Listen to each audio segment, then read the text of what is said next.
dollar, the euro, the Japanese yen, the British pound, and the Swiss franc. Right?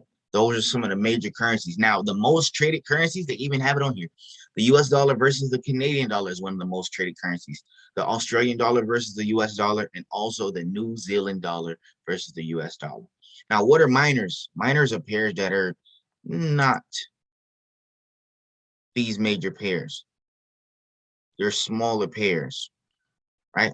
Now let's go ahead and actually Google and look that up. What are some minor pairs? You kind of want to know what these are, but one thing I'm gonna just recommend for y'all to do when it comes to trading, just trade a major forex pair, which is going to be GBP USD.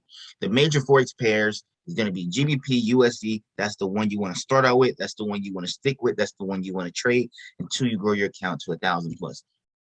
That's the pair you want to trade until you grow your account to 1,000 plus. Now here are the minor forex pairs: the euro versus the British pound, the Australian dollar versus the euro versus the Australian dollar, British pound versus the Japanese yen, the Swiss franc versus the Japanese yen, the New Zealand dollar versus the Japanese yen, and the British pound versus the Canadian dollar.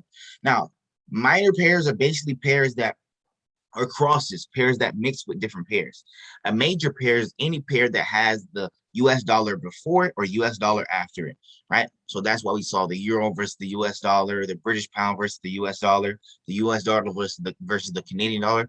Now, the strongest, best major pair to use when you're a beginner just starting out learning how to trade Forex is the British pound versus the US dollar. I'm not knowing what